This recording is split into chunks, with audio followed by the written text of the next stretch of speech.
Our atmosphere is covered by a layer of greenhouse gases, which control the sun's rays para hindi magyelo ang mundo at hindi tayo mapaso ng init mula sa araw. Ito ang tinatawag na greenhouse gas effect. Greenhouse gases are naturally emitted, pero meron ding nagmumula sa gawain ng tao at ang mga pangunahing greenhouse gas mula sa human activities ay ang carbon dioxide, dala ng paggamit ng conventional fossil fuel na ginagamit sa mga sasakyan at mga pabrika. Ang iba pang mga halimbawa ng greenhouse gases ay ang methane na nagmumula sa dumi ng mga hayop at nabubulok na basura, nitrous oxide na galing sa mga synthetic fertilizers, perfluorocarbons, hydrofluorocarbons, and sulfur hexafluoride na mula sa iba't ibang industrial processes and mainly man-made. Ang mga ito ay pangkaraniwang ginagamit sa mga air conditioning at napakataas ng kanilang global warming potential. But because of too much human activities that produce greenhouse gases, kumakapal ang layer, trapping the sun's rays in our atmosphere.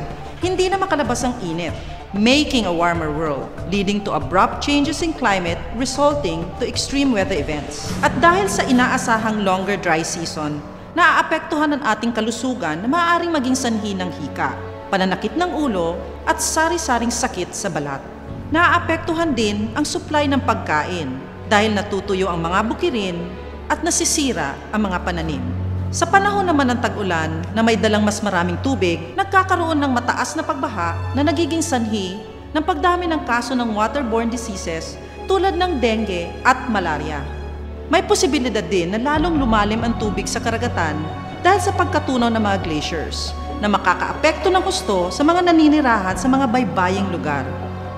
Let us put our acts together and fight climate change. The time to act is now.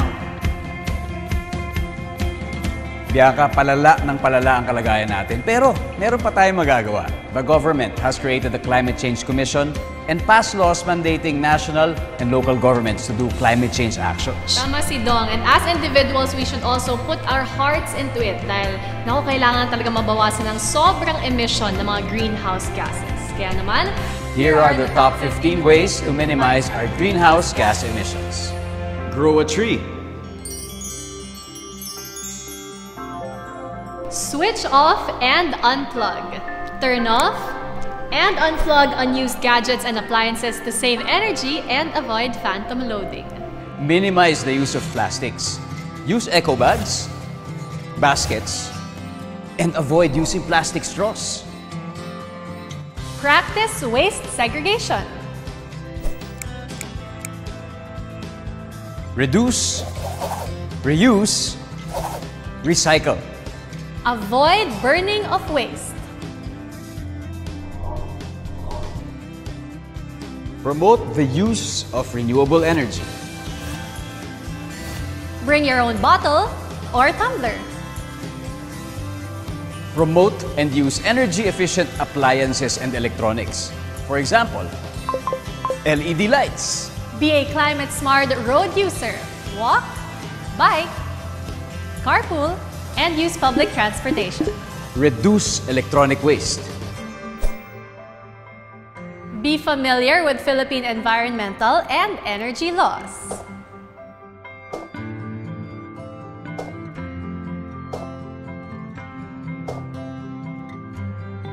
Educate others too. To conserve water, use tabo and timba when taking a bath and a glass when brushing your teeth. Use less paper. Think before you print.